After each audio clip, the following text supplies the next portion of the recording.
What if I told you there's a tiny country sitting at one of the most important trade routes in the world where ships pass every single day carrying billions of dollars in goods, and yet almost no entrepreneurs are paying attention to the business opportunities on land? Sounds like a hidden advantage, right? But here's the problem. Most people hear Djibouti and instantly think it's too small, too remote, or not relevant for business. Most people get this wrong. But here's why: they look at size instead of position. And the surprising truth about Djibouti is this: it sits at the entrance of the Red Sea, connecting Europe, Asia, and Africa, making it one of the most strategically located countries in the world. And that changes everything. But this is where it gets serious. If you don't understand how the system works, starting a company in Djibouti can feel confusing, slow, and unfamiliar. And that's exactly where most people quit. So in this video, we're going to break down exactly how to register an LLC in Djibouti, step by step through a real story. So by the end, you'll know not just how to do it, but whether this opportunity is worth exploring. Let's start with a story. Meet Kevin. Kevin runs a logistics consulting business in the U.S. He helps companies move goods across borders. One day, while analyzing global shipping routes, he notices something interesting. A huge volume of trade passes through East Africa, and one country keeps appearing in his research: Djibouti. At first, he ignores it. It's just a transit point. But then he digs deeper, and what he finds surprises him: growing port infrastructure, foreign investment, increasing demand for logistics services. Now he's curious, and curiosity leads to action, because sometimes the opportunity isn't where the goods are, it's where they pass through. Now, before we follow Kevin further, let's understand what an LLC in Djibouti actually is. In Djibouti,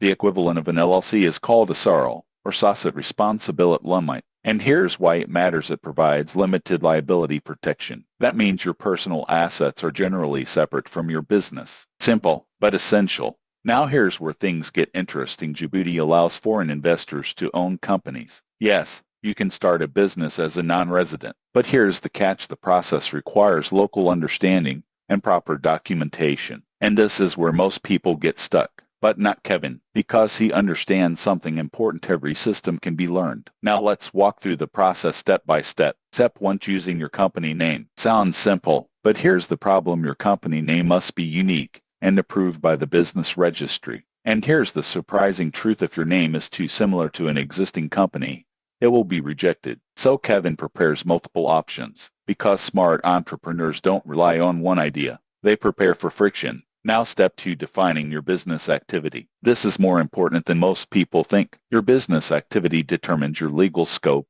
and licensing requirements. Kevin initially considers something broad like logistics, but here's the problem: that's too vague. So he refines it: logistics consulting and freight coordination. Clear, specific, practical, and that clarity helps him move forward. Now step 3: preparing legal documents. This is where things become real. To register in SARL in Djibouti, you need identification documents, company statutes, shareholder and director details, registered office address, and here's the key: everything must be accurate, because errors can delay approval. Kevin works with a local advisor, and this decision makes everything smoother. Now step 4: depositing share capital. To form a company, you need to deposit initial capital into a bank account. And here's something important: the required capital is relatively modest compared to many countries. But here's the catch: you must provide proof. Kevin completes the step carefully, because financial documentation is critical. Now step 5: company registration. Once everything is ready,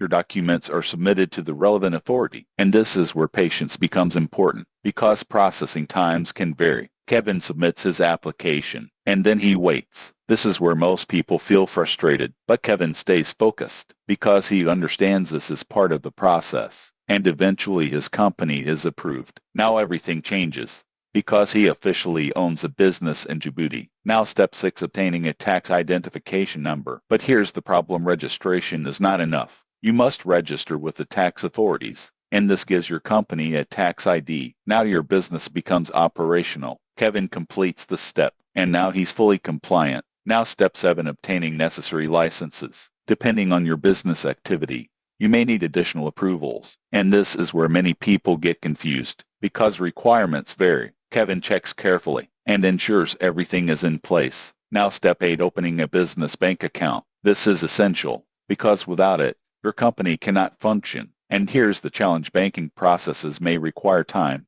and documentation. Kevin completes the process. And once his account is active, everything starts to come together. Now let's pause for a moment, because you might be thinking this sounds complicated. Is it really worth it? And that's the right question, because this is where the story shifts. 6 months later, Kevin's business looks completely different. He has positioned himself in a strategic location. He's connected to regional trade flows, and he's operating in a market with limited competition. This is the hidden payoff. But let's be real. Djibouti is not perfect, and this is where it gets serious. The market is small. Infrastructure is still developing outside key sectors. Local knowledge is essential. This is where it gets dangerous. If you expect a fully developed system, you may struggle. But if you understand the strategy, you gain a unique advantage. Now let's bring everything together. Registering an LLC or SARL in Djibouti involves choosing a company name, defining your business activity, preparing legal documents, depositing share capital, registering the company, obtaining a tax ID, securing licenses if needed, opening a bank account. Simple steps, but powerful outcomes. And here's the deeper insight most people miss. This isn't just about Djibouti. It's about positioning, because sometimes the best place to build a business is not where the market is biggest, but where the flow of opportunity passes through.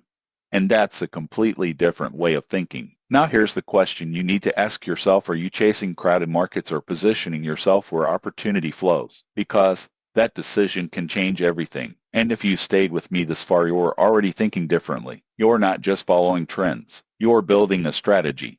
And that's what makes you business-minded. So if this gave you value, if it opened your perspective even a little, make sure to subscribe, because we're diving deeper into global business, smart positioning, and opportunities that most people never even consider. And trust me, the next opportunity you're looking for might be in a place you've never even thought about. Until now.